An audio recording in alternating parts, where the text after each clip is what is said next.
Welcome to JFK Book Reviews. My name is Joe Borelli, and I am joined as always by my esteemed co host, Rob Clark. And we are the hosts of the Lone Gunman podcast, which explores all aspects of the JFK assassination. Today, we are going to be reviewing Kill Zone by Craig Roberts.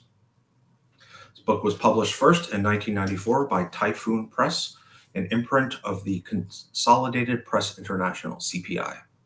The book is 252 pages long, consists of 22 chapters, about 189 pages in those 22 chapters.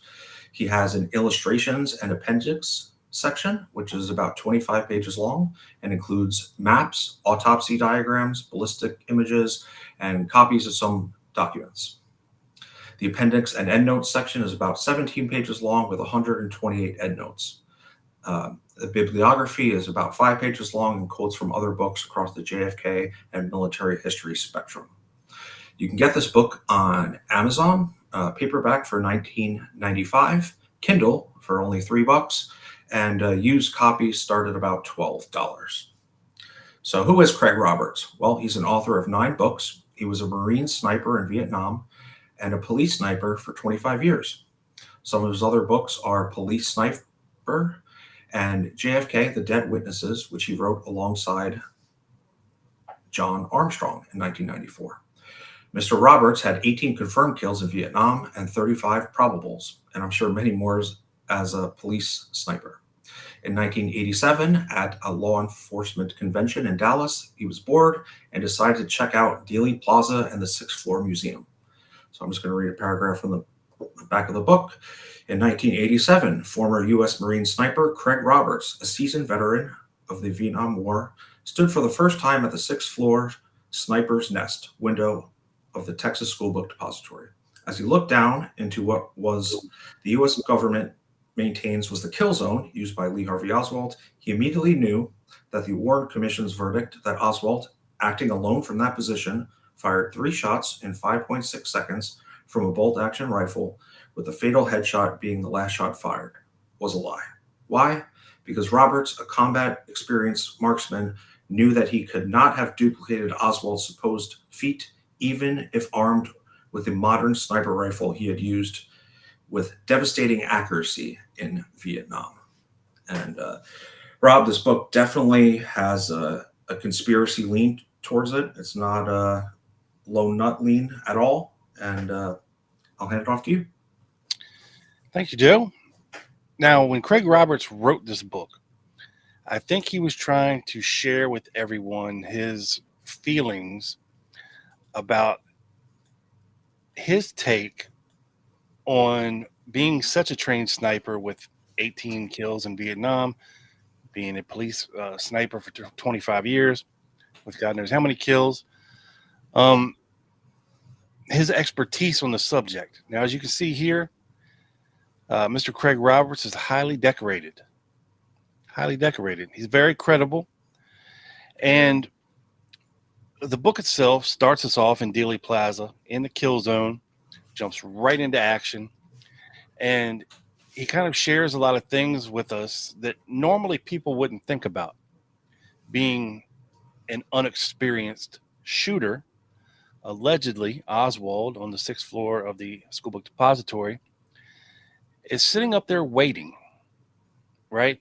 And according to the official Warren Commission version of events, you know, this guy, Bonnie Ray Williams, was up on the 6th floor with him eating his lunch, the chicken bones and the Dr. Pepper and smoking a cigarette up until possibly 12:15 before he left the 6th floor. So Bonnie Ray said he never saw him up there. So if this guy's hiding in the corner, you know, it's a pretty humid, hot November day in Dallas, and that building was not properly ventilated or have air conditioning or anything like that.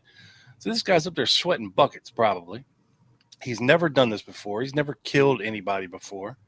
He may have shot at somebody before, General Walker, but didn't hit him.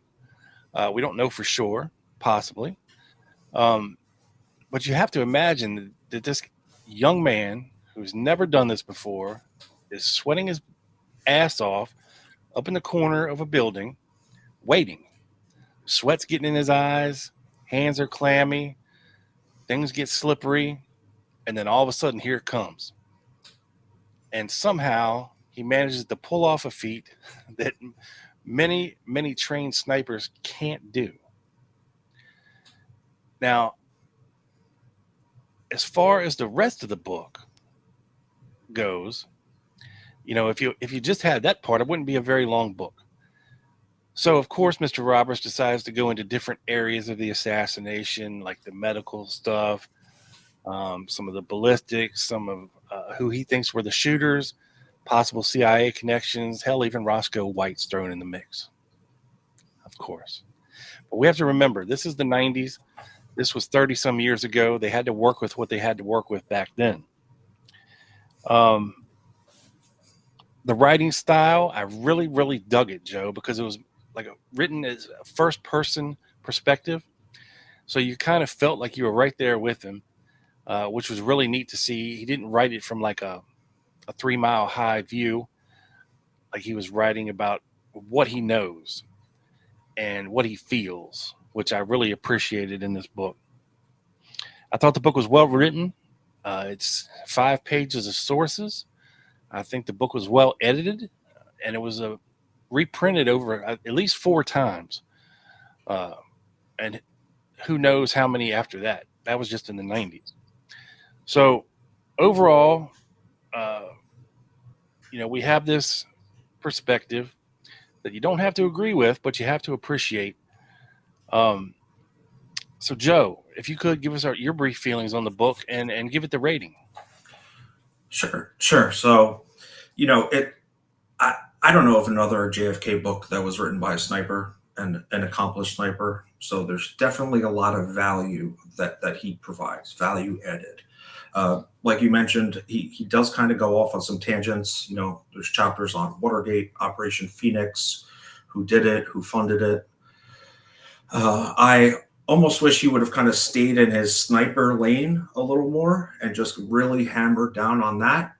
But nonetheless, I still think it was a fascinating read, and I give it a solid 7 guns up.